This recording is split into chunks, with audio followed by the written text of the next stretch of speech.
Portanto, ide, fazei discípulos de todas as nações, batizando-os em nome do Pai, e do Filho, e do Espírito Santo. Mateus, capítulo 28, versículo 19. Assim diz o Senhor: quem tem ouvidos para ouvir, ouça o que o Espírito diz às igrejas.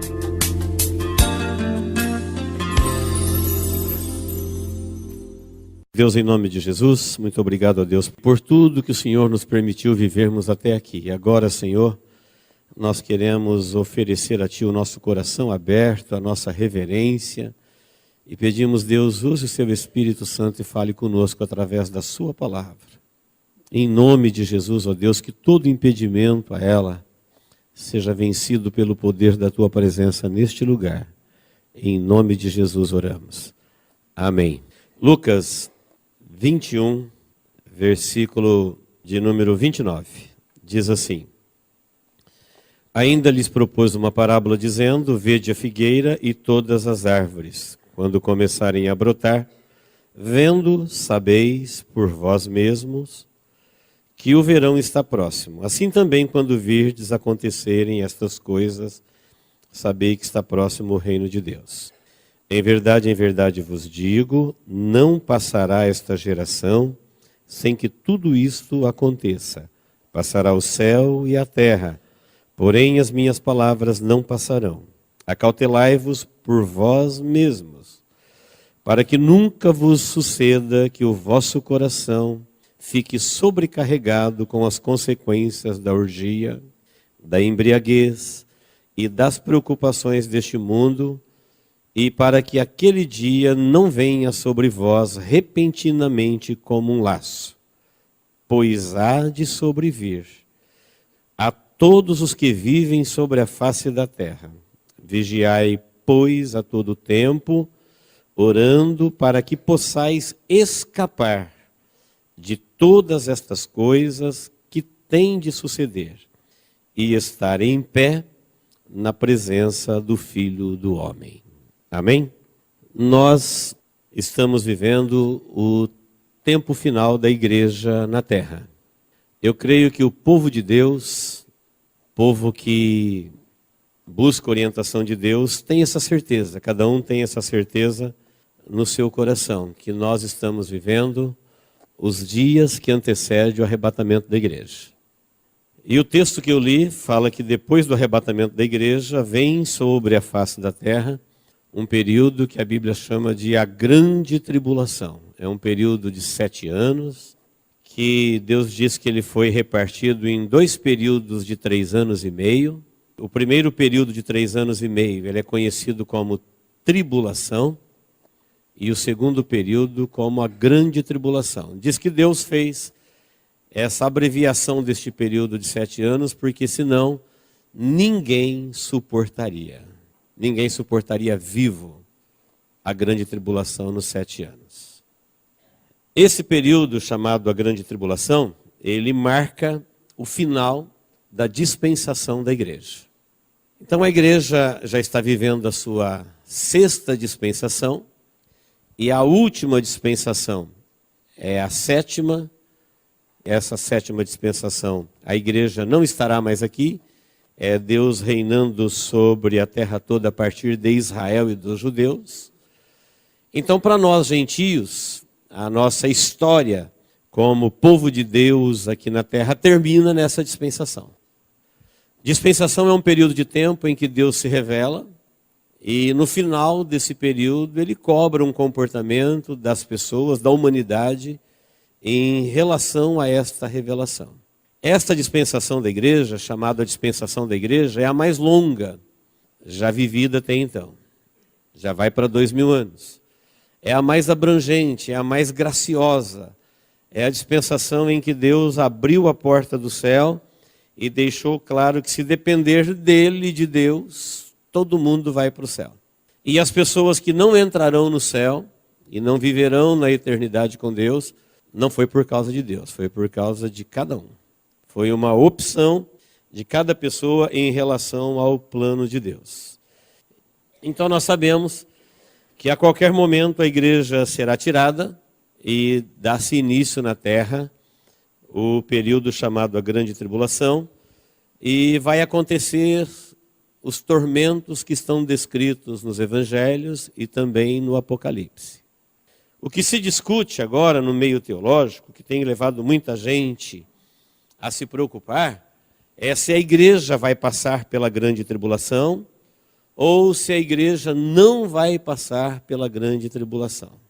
Então, uma grande parte dos pregadores estão dizendo que a igreja tem que passar pela Grande Tribulação e buscam versículos na Bíblia e fundamentam que a qualquer momento o anticristo assume o governo mundial e a igreja estará aqui, as pragas do Apocalipse virão e a igreja terá que sobreviver a elas e ser fiel a Deus, a Jesus até o fim. Enfim, nós passaremos pela Grande Tribulação. Uma outra parte diz que não, que a igreja vai embora antes da Grande Tribulação. Uma vez que a Grande Tribulação é chamado na Bíblia de o tempo ou o dia da ira de Deus sobre os moradores da terra, porque eles rejeitaram o Espírito Santo, o Espírito da verdade, e amaram mais a mentira. Então, uma vez que eles aceitaram o erro no lugar da verdade, então Deus agora levará a igreja e enviará no finalzinho da dispensação da graça, nos últimos 7 anos, esse período do juízo de Deus sobre todos que habitam sobre a face da terra.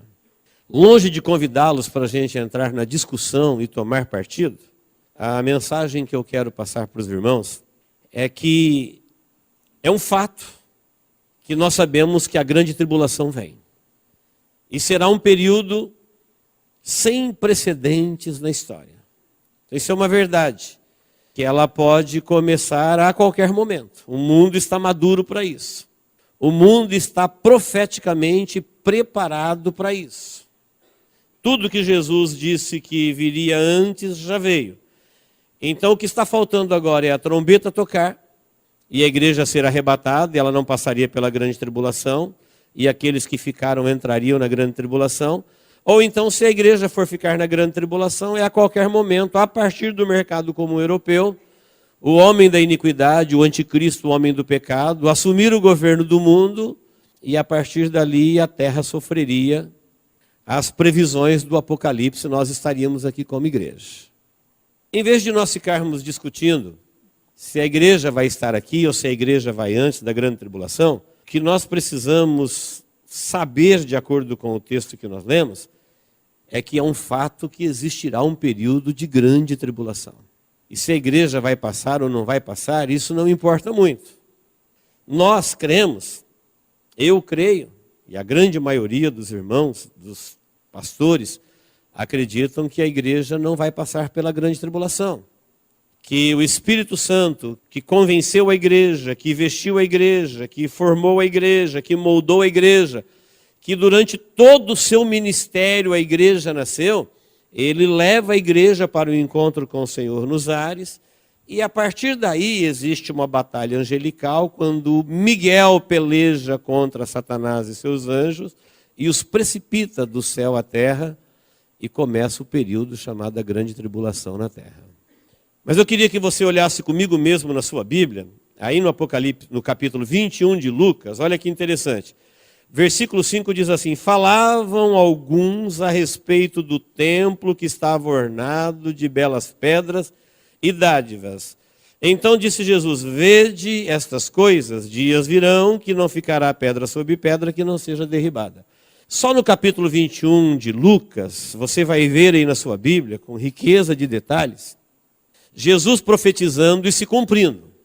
Então tinha algumas pessoas, falavam alguns, olha o templo de Israel, uma das maravilhas do mundo, que coisa linda. E Jesus olha para aquelas pessoas que estavam falando e falou assim: olha, vou dizer uma verdade para vocês, está vendo esse templo aí? Não vai ficar uma pedra em cima da outra, ele será destruído. Menos de 40 anos depois se cumpriu. Menos de 40 anos depois se cumpriu. O templo foi destruído, arrasado e virou um monte de entulho. Na sequência, no versículo 7, alguém perguntou: mestre, quando sucederá isso? E que sinal haverá da sua vinda?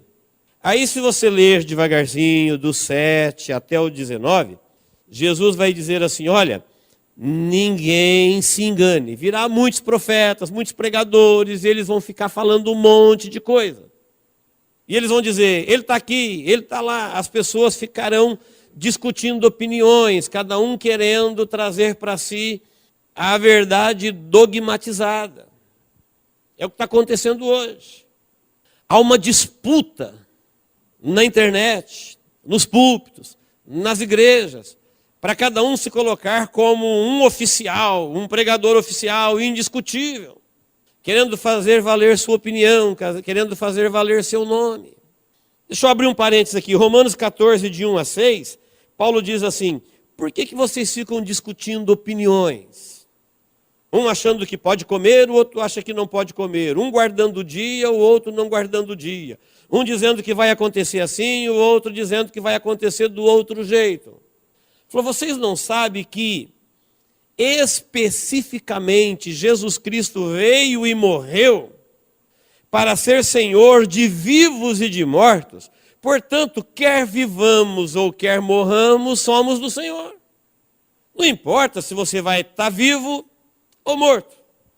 O que importa é que a partir do momento que você confessou Jesus como seu Senhor, Ele é o Senhor e nós não discutimos mais opinião. Eu não tenho seguidores, eu sigo a Cristo. Nós não formamos opinião, nós somos informados do céu pelo Evangelho das Boas Novas. Então, antes de alguém querer tomar partido e falar, olha, eu sou deste segmento, eu sou pré-tribulacionista, eu sou pós, Deus já tinha determinado o que determinou no eterno passado. E não somos nós que vamos mudar isso. Ele falou, Jesus veio, e a partir do momento que ele veio, ninguém vive para si. Quem está vivendo não vive para você, e quem está morrendo não morre para ele. Quem vive, vive para Deus, e quem morre, morre para Deus. Quer vivamos, quer morramos, somos do Senhor. Porque foi exatamente para isso que Cristo morreu e ressuscitou, para ser Senhor dos vivos e dos mortos. Então fique sabendo, disse Paulo, que diante dele todo joelho se dobrará e toda língua confessará e cada um dará conta de si mesmo a Deus.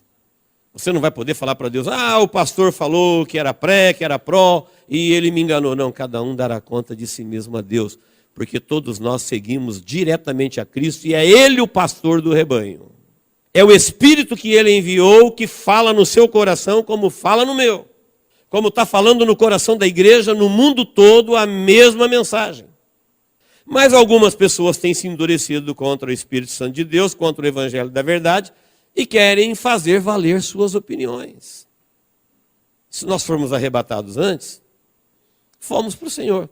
Se não formos arrebatados antes, ficaremos aqui para o Senhor. Se vivermos, viveremos para o Senhor, e se morrermos, morreremos para o Senhor. A Bíblia fala que nós, que estamos vivos e os que já morreram, nós estamos muito perto um do outro. A única diferença é que todos nós já morremos em Cristo, e eles terminaram a missão deles na fé, atravessaram a linha do tempo, entraram na eternidade, estão aguardando se completar o número dos salvos ou o número dos dias em que a igreja vai viver aqui. E quando a trombeta tocar, olha a distância que nós estamos dele, num piscar de olhos. Diz que quando a trombeta tocar, num piscar de olhos, os vivos serão transformados e os mortos ressuscitarão primeiro. Qual a distância de tempo? Um piscar de olhos. É o que nos separa deles. A única diferença é que eles cumpriram a missão deles, estão aguardando o toque da trombeta. E nós estamos aqui cumprindo a nossa missão, aguardando o toque da trombeta. Nós não vamos nos distrair com questões humanas e religiosas. Quando alguém perguntou para Jesus, ele falou assim, olha, vocês vão ouvir falar de guerras, rumores de guerras, nação contra nação, reino contra reino. Mas olha, não é ainda o fim. Sabe o que vai acontecer primeiro? Vocês serão perseguidos, muitos de vocês morrerão, falando para quem estava ouvindo ele. Muitos de vocês morrerão, vocês serão expulsos e andarão prisioneiros pelas nações. Mas não se preocupem, vocês vão morrer, mas nenhum fio de cabelo da vossa cabeça perecerá.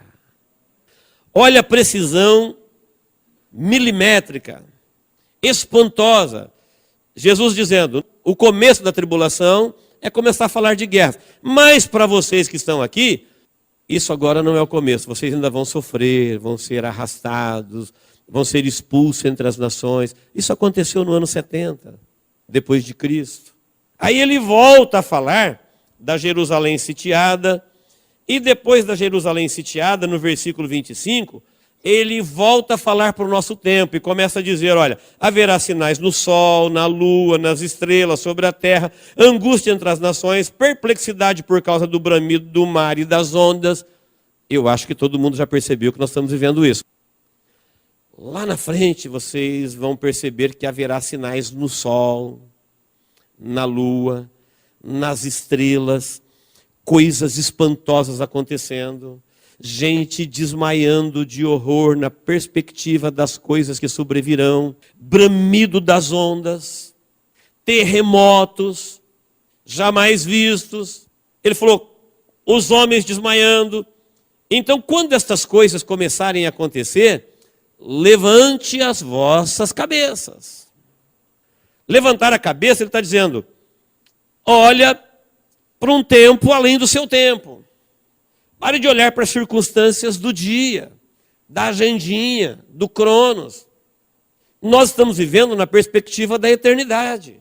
Tem muita gente se relacionando com Deus hoje no seu calendário, no seu gosto, no seu ego, no seu programa. E isso é mais perigoso do que qualquer catástrofe que está por vir. Porque o que vai vir, virá. Veja que o texto que eu acabei de ler diz assim, olha, para que vocês possam escapar das coisas que há de vir sobre o mundo.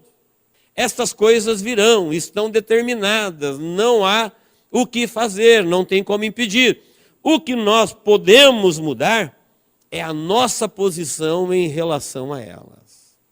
Então, muitas vezes nós ficamos discutindo opinião, o inimigo fica dando um motivo para você brigar. Fica dando um motivo para você torcer. Um motivo para você assumir um partido. Foi isso que ele fez lá no Éden. É isso que ele tem feito ao longo da história da humanidade.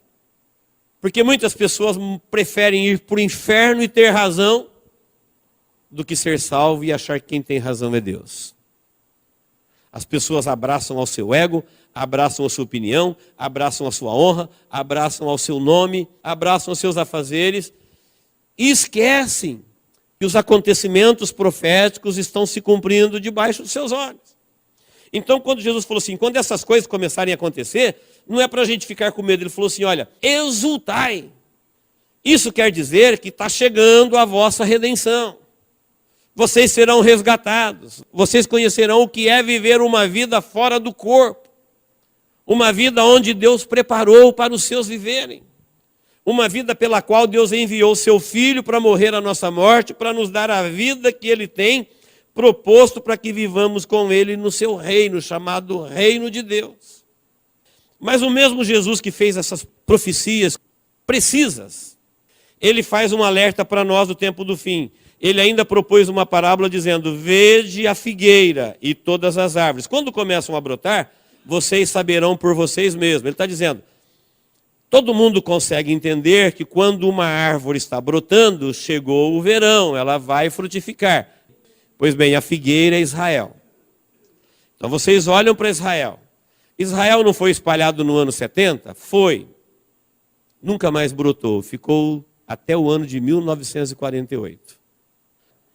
Então vocês olham para a figueira. Quando a figueira brota, vocês sabem que está próximo o verão. Então vocês olham para a figueira. Em verdade vos digo que não vai passar esta geração em que a figueira brotou, sem que todas estas coisas aconteçam.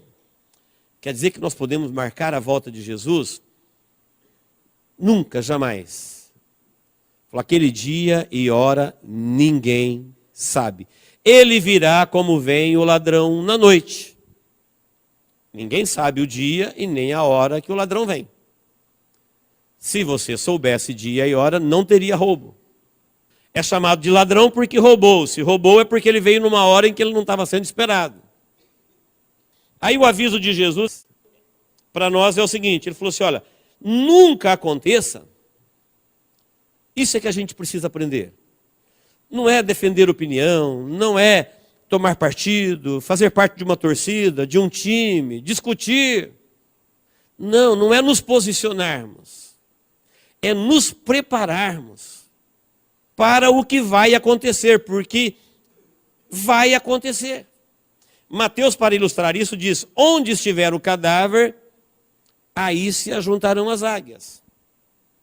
A expressão equivale ao seguinte, onde tiver um homem na face da terra, pode estar lá nas geleiras, numa profunda mina de carvão, numa espaçonave.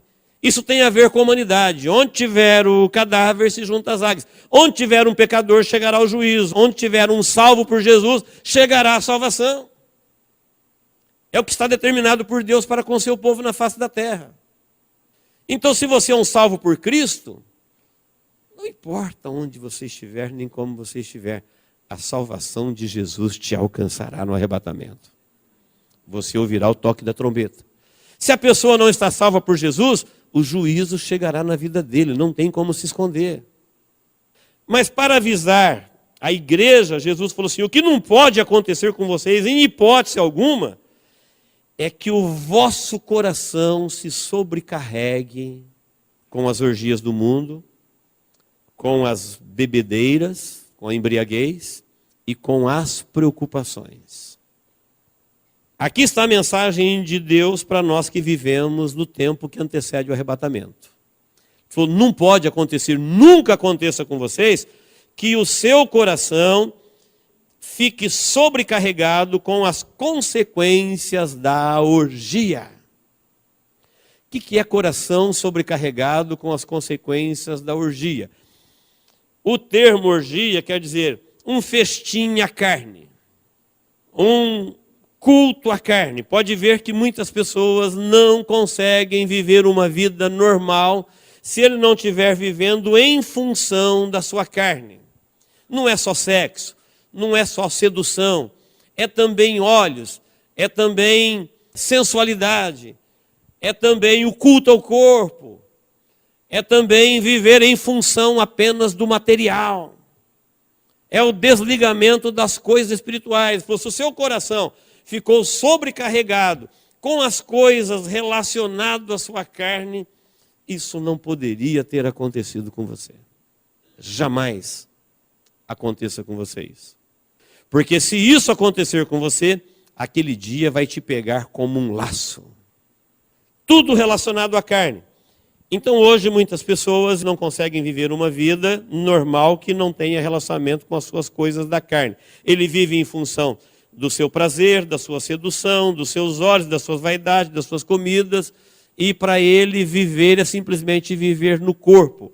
Quando a Bíblia fala, a vida que nós vivemos agora no corpo, ela está dizendo, existe uma vida fora do corpo. Essa não é a única forma de viver. Aprendemos isso recentemente aqui. Jesus disse, se aquele dia chegar na tua vida e você estiver sobrecarregado em função da sua vida puramente carnal, esse dia vai te apanhar como um laço. Quando você vê, você está pego.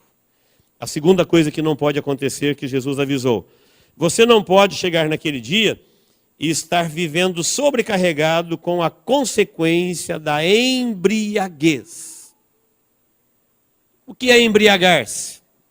Embriagar é você necessitar de qualquer coisa que cause algum efeito sobre a sua vida natural, racional.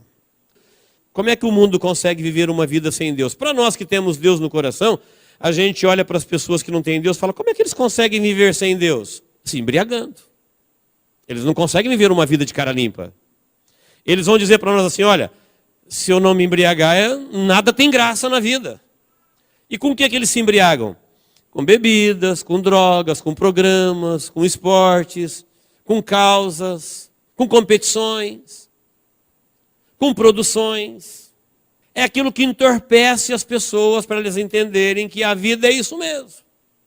Então um torcedor, ele fica embriagado com o seu time e para ele viver é torcer e é isso que o entorpece. Um consumidor compulsivo, ele fica embriagado com a sua compulsão e ele não consegue viver sem ela. É isso que entorpece ele e ele não consegue se libertar disso. Ele se embriaga com isso. Uns com droga, outros com bebidas, outros com prazeres, outros com orgias. O fato é que a pessoa não consegue viver limpa. O coração dela sobrecarregou. A vida dela está lotada disso, está carregado. E Jesus disse, o que não pode é quando chegar esse dia da figueira brotar. Quando a figueira brotar, levanta a vossa cabeça e fique sabendo, essas coisas vão acontecer. Não tem nada que vocês possam fazer para impedir. Isso vai acontecer com todo mundo. E para que vocês possam escapar. Quer ler comigo na sua Bíblia? Que é possível escapar? Vou ler com você Lucas 21, 36. Vigiai, pois, a todo tempo, orando para que possais escapar de todas estas coisas que têm de suceder. Então você quer escapar? Você não pode deixar o seu coração se encher das coisas da carne. Você não pode deixar o seu coração sobrecarregar das coisas que embriagam. Alguém fala assim, eu não bebo, eu não fumo. Não é disso que eu estou falando. Você deve saber quais são as coisas que te embriagam. As coisas que, sem ela, você não viveria uma vida normal. Você precisa delas. Você não conseguiria viver uma vida limpa sem elas. São coisas que te entorpecem. São programações. São coisas preparadas neste mundo, para os filhos do mundo, que embriagou os filhos de Deus. E eles não conseguem viver sem elas. No livro do Apocalipse, capítulo 15, versículo 2, você vai ver o cântico de Moisés e o cântico do Cordeiro. João viu eles cantando isso no céu, antes que as 7 taças da ira de Deus fossem derramadas sobre a terra. E eles já estavam lá no céu cantando.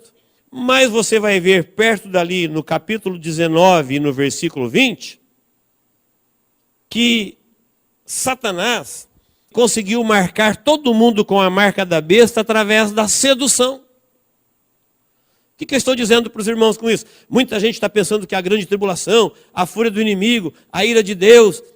Não, o inimigo conseguiu marcar todo mundo e colocar todo mundo contra Deus. Não foi usando a sua fúria demoníaca, foi o seu poder de sedução. O diabo tem 2 formas de atacar o povo, e o povo de Deus principalmente. Uma é trazendo tribulação, é fazendo oposição à vida cristã. A Bíblia fala aquele que se levanta contra Deus, contra tudo que é de Deus, contra o culto, contra a igreja, contra o Espírito Santo, contra o Evangelho. Ele se opõe. Ele não quer que Deus apareça na sua vida. Ele não quer que Deus apareça na nossa reunião. Então ele não quer matar você, ele quer matar Deus na sua vida. Ele não quer que você não viva uma vida. Ele não quer que você viva uma vida para Deus. Ele não quer que você reflita a imagem de Deus. É o que ele quer matar na sua vida. Mas quando ele não pode, como um opositor te vencer, ele ainda vem como sedutor.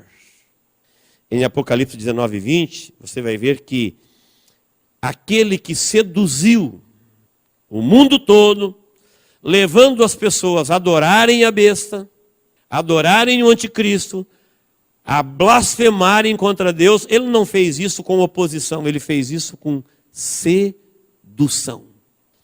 Ainda para confirmar isso, você vai ler em 2 Tessalonicenses 2:9, que o aparecimento do homem do pecado, ou seja, do iníquo, é de acordo com o poder, a eficácia e toda sorte de engano de Satanás.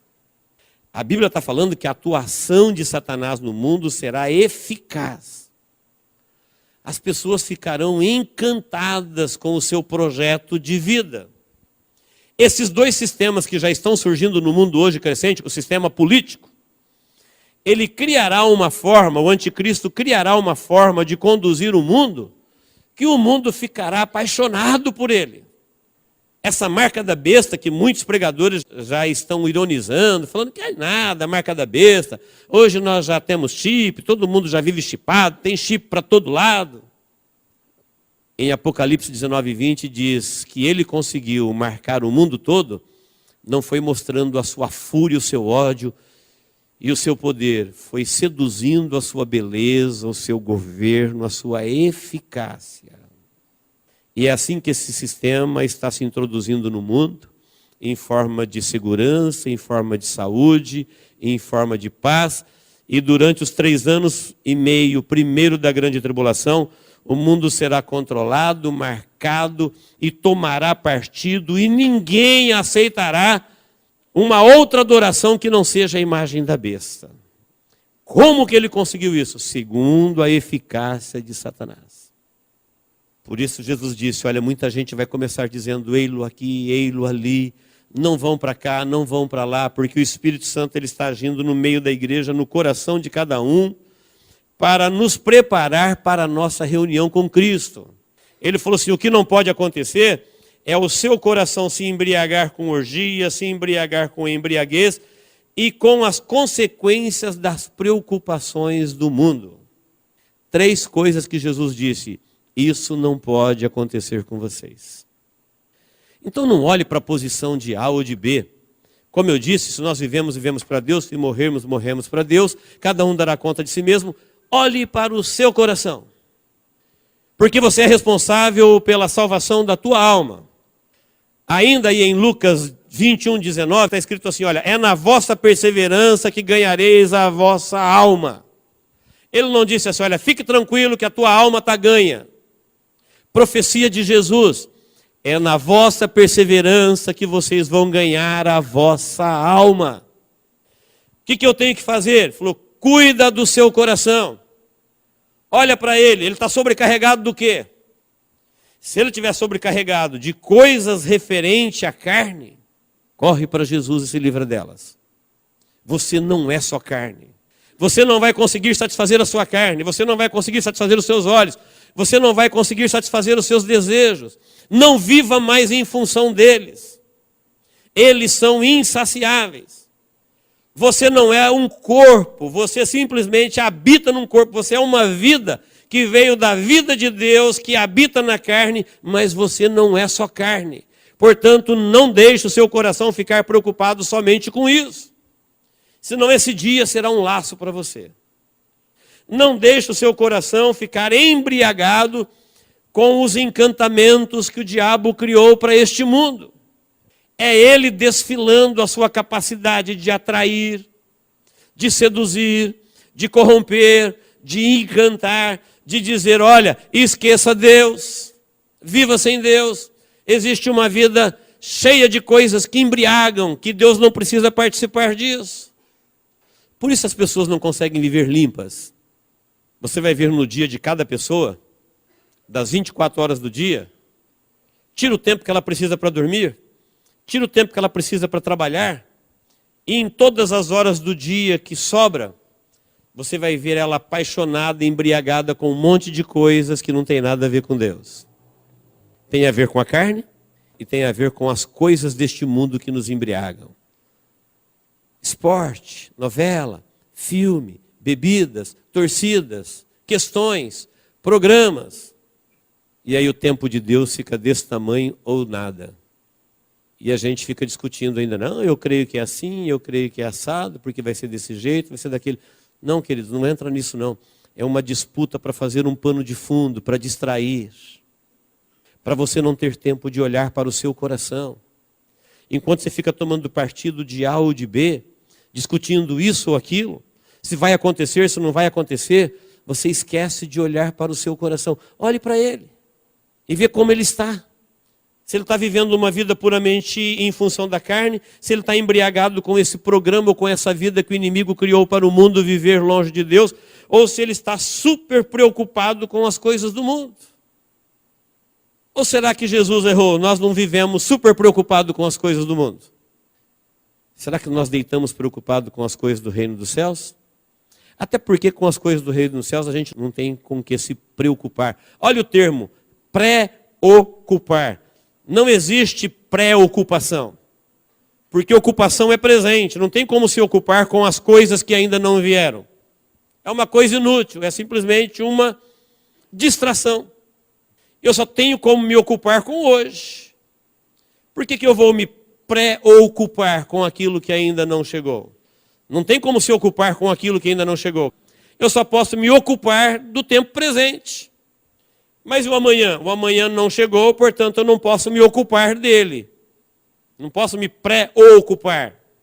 Por isso a Bíblia nos ensina a fé do maná, a fé do pão de cada dia, a gente não se preocupar com o amanhã. A ocupação nossa deve ser, olha para o seu coração. Se você estiver preocupado com as coisas do mundo, em consumir, em aprender, em ter, em fazer, em chegar, enfim, são coisas que seduzem. Lembra do conselho de Jesus? Certa feita ele disse, olha, lembrai-vos da mulher de Ló. Estava caindo fogo do céu para queimar Sodoma e Gomorra. Anjos de Deus falando, Ló, escapa-te por tua vida, corre, está chegando o juízo de Deus ainda. E ela não conseguia deixar de olhar para trás. Nós sabemos, o Espírito Santo tem testemunhado no seu coração, eu sei disso. É missão dele.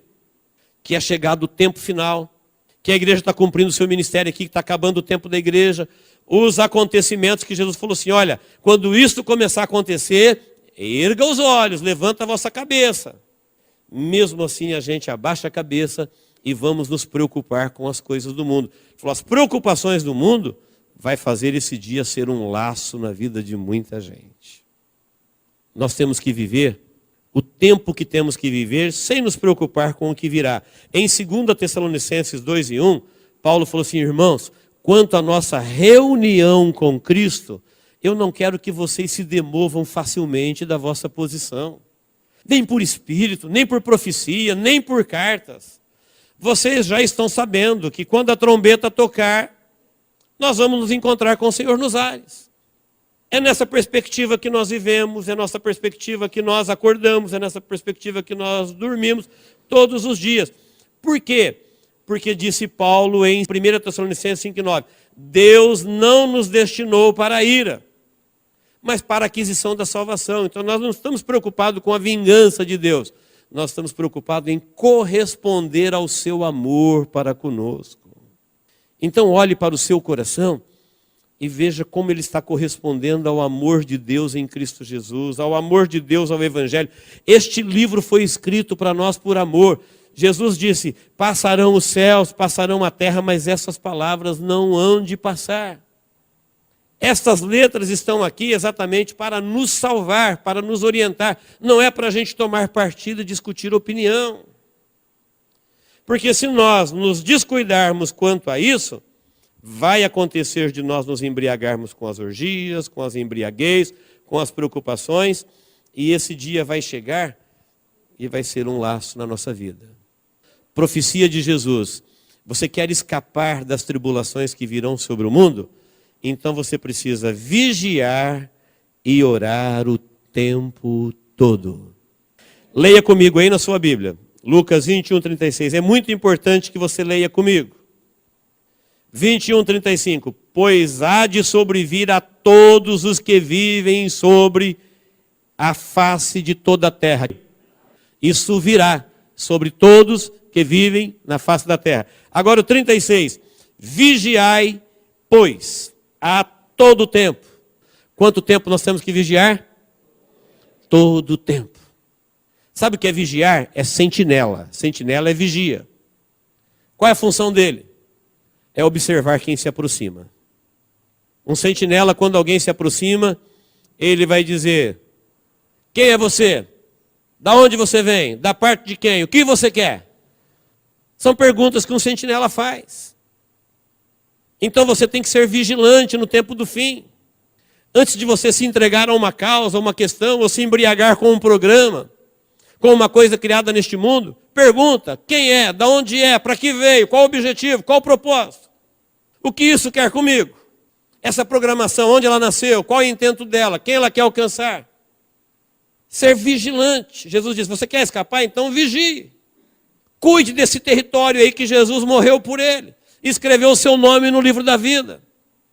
Porque existe um sedutor, existe um adversário, querendo te embriagar com coisas dele. Você quer escapar? Então vigie o tempo todo. E ore. Ore.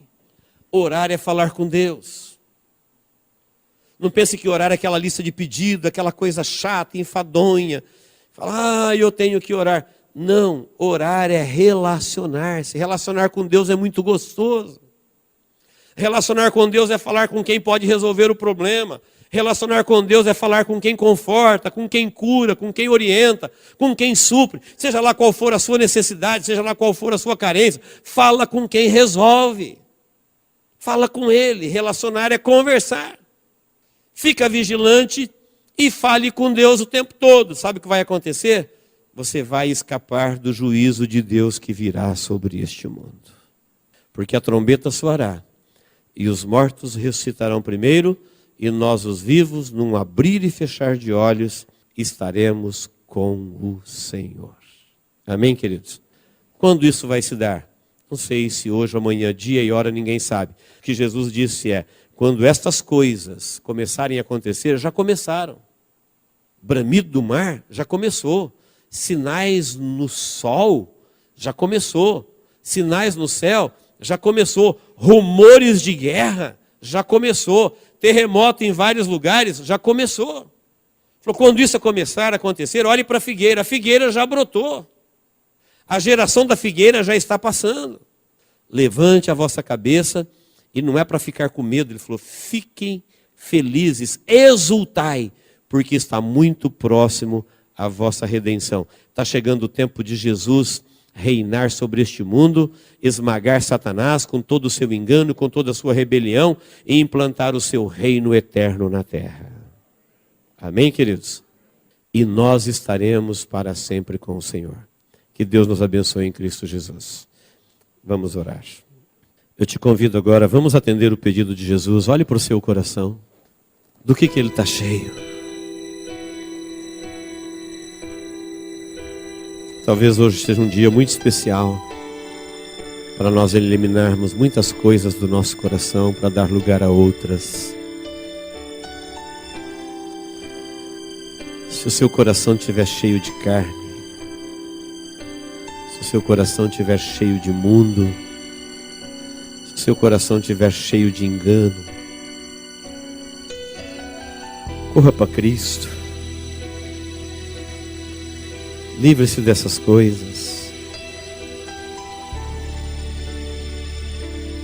Vigie. Fique atento. Você é o responsável pela sua vida. Antes que você diga assim, não, eu não sou, você é sim. Se depender de Deus, você já está salvo. Mas agora depende também de você. Deus já quis nos salvar. Deus já nos salvou. Deus já me aceitou. Deus já me perdoou. Isso agora tem a ver comigo e com você. Olhe para o seu coração. Encha ele de Deus. Peça para Deus ocupar todos os lugares da sua vida, preencher todas as suas carências, suprir todas as suas necessidades. Você não precisa de se embriagar. Você não precisa de viver em função da carne. Você não precisa se preocupar em ficar dependendo da sua opinião, fazendo valer o seu querer.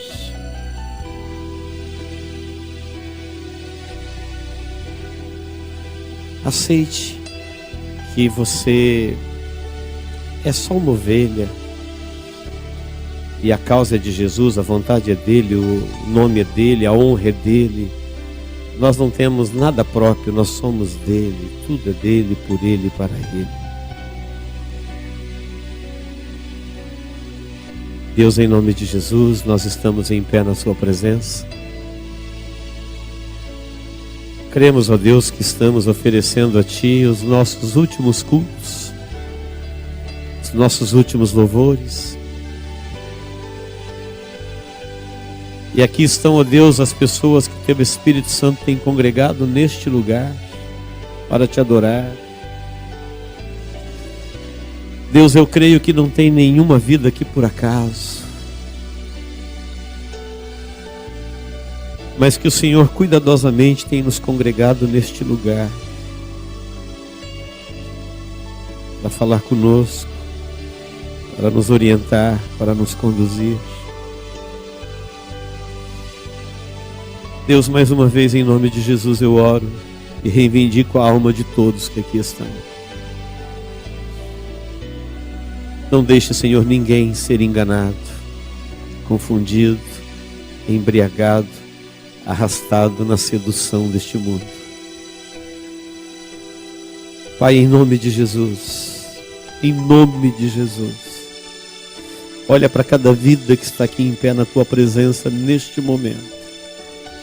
E o Teu plano, ó Deus, Teu propósito que o Senhor tem para esta vida.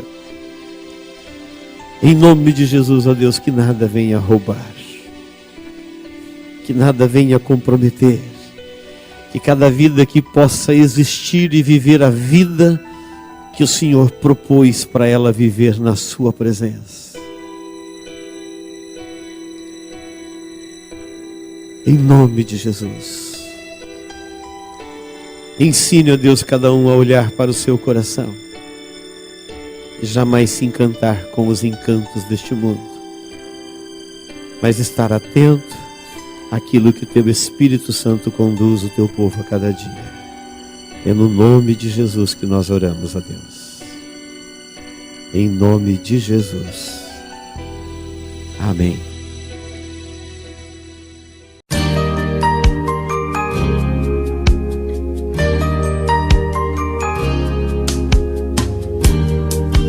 Esta mensagem foi gravada ao vivo quando ministrada na Igreja Evangélica Manancial. Este tema e outros mais estão à disposição do público a preço de custo, com o único objetivo de proclamar a palavra de Jesus nestes últimos dias. Adquira, ouça, creia, pratique e presenteie alguém que você ama com esta mensagem, a palavra de Deus.